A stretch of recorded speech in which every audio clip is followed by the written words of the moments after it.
Hey teacher friends, welcome back to the channel. So in today's video, I wanted to give you 10 tips for student teachers. I just finished up student teaching over the last year in a 2nd grade and a 5th grade class.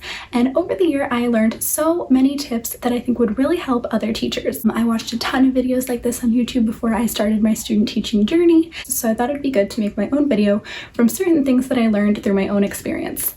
If you want to hear a little bit more about my student teaching experience, I will link that video down below. All right, let's get into it. So because I have 10 tips, I wanted to start from 10 and work backwards all the way to 1, because I think number 1 is the biggest tip that I had to continue to remind myself throughout the course of my student teaching. All right, so tip number 10, take notes.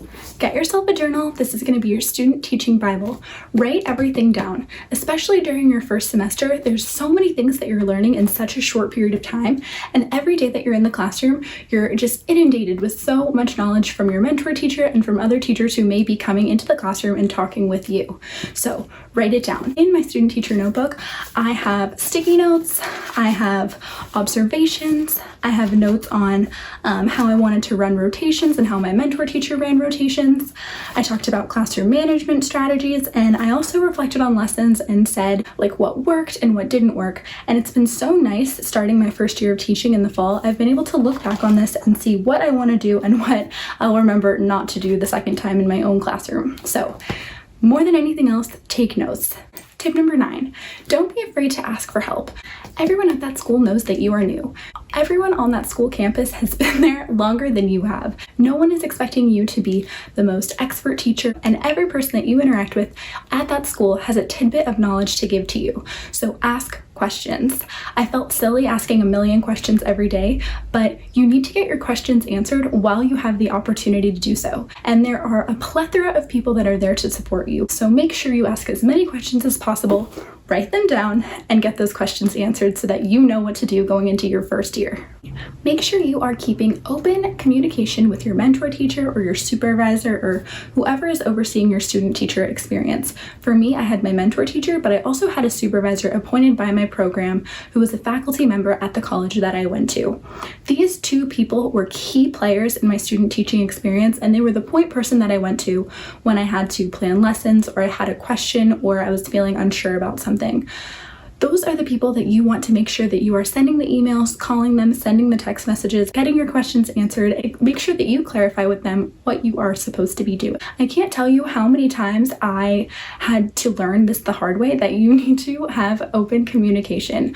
All the times where I kind of let my communication drop, or I didn't see an email, or I was too afraid to ask something, that's kind of when it came back to bite me in the butt and I wasn't as prepared as I could have been. So make sure you are asking those questions, sending those emails, and get those clarification questions answered just so you can be executing your job as a student teacher in the best way possible. So take those extra moments. You aren't going to be bothering them. You can never communicate too much as a student teacher. Tip number 7, it seems a little bit obvious, but you want to build relationships. Of course, you want to build relationships with your students and your mentor teacher, but it's also really important to build relationships with the school community as a whole, which means you are talking to office staff, you're especially talking to your administrators at your school. Make sure you're talking to other faculty in terms of your grade level team, the grade level below you, the grade level above you. Make sure you are eating in the staff lounge. I know it sounds kind of scary at first being a student teacher, but just ask your mentor teacher if there's someone that sits in the lounge, ask if you can sit with them. That's a great opportunity to get to know other teachers at your school and make strong bonds with them. In addition to making relationships with students, your mentor teacher, faculty at the school, it's also really important to make connections with your students' parents. It is really important that you keep that open lines of communication with parents, just because it's great practice for your first year. I know it's a little bit nerve-wracking talking to parents, but getting in that practice, whether that be a positive no or just let them know how their student was doing throughout the day. Talking to parents is essential to being a successful teacher, so practice while you can.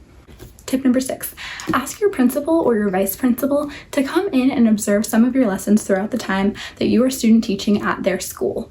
I decided to do this during my first year, and I think it really did help me out in the long run. Not only did my principal know who I was because I greeted her every morning and made sure to see if there was anything she needed help with, but by sending her the email and telling her what lessons I had planned throughout the week and if there might be a time that she was available to pop in and observe one of them, really did help me out. I had the greatest principal at my student teaching placement. She came in, she actually wrote a whole observation sheet for my lesson just as she would do with a teacher at her school. I was able to take that administrative feedback from her and really use it to strengthen my teaching practice in the future. Not only that, but if you do have a principal who you interact with a lot and she or he observes many of your lessons, that is the person that you could go to potentially use as a reference or get a letter of recommendation from them. I cannot tell you how valuable it will be for you looking for a job as a first-year teacher if you have a letter of recommendation or for having that administrator listed as a reference on your application. Other principals are going to see that and know that you're the person for the job. So it might be a little scary at first, but talk to your administrator, send them emails, let them know what lessons you've planned for that week, and see if there's a time that works for them to come observe you. So I highly suggest talking to your principal and getting them to observe you at least a few times over the course of the semester. All right, tip number 5, record yourself teaching. Watch those videos back and you can use those videos as a reflection for your teaching practice. The program that I was in assigned us certain videos that we were supposed to record over the course of our time as student teachers, and then we would turn those into our supervisor or other faculty at our university, and they would help us reflect on those lessons. However, we only did, I think, like 4 or 5 of them over the course of a whole year, which was great, but there are so many times that you're teaching that you could be reflecting on your own. The bonus of recording is that you get the full experience of how your lesson went. A lot of the times, you don't always have a moment to reflect after your lesson happens. You just roll right into the next one. And then when you're trying to think at lunch or recess or at the end of the day, so many things happened and it's kind of hard to remember what exactly went well and what you wanted to fix for next time. So if you have those videos that you can go look back on and watch through again, you're going to learn so much more about how to improve as an educator. Tip number 4, take all the resources that you can. At the beginning of my student teaching, I was just taking pictures of resources that my teacher used or handed out, or activities that we did, or different rubrics that we used for assessments. But if you can, just make an extra copy and start filing those away. After a year, I have so many different resources for my 2nd grade and my 5th grade student teaching placement, and it's going to be really nice because if I do end up getting placed in a 2nd or a 5th grade classroom, I'll be able to use a lot of those resources again during my first year. Another great tip is get a flash drive. I decided to get a flash drive towards the end of my first semester of student teaching, and this little thing is my savior. I had a wonderful mentor teacher who suggested I get a flash drive. I plugged it into her computer and she was so gracious enough to give me a lot of her resources that she had collected over the last 6 years as a teacher. And then I was able to go into my 5th grade placement, talk to my mentor teacher and see if that was something that she would be comfortable with. And then when she said yes, I plugged this into her computer and now I have so many resources to support primary students and upper grade students as well. So if I have one piece of advice that you take away from this, make sure that you get a flash drive and save those resources. They will be incredibly valuable during your first year of teaching. Time for my top 3 tips.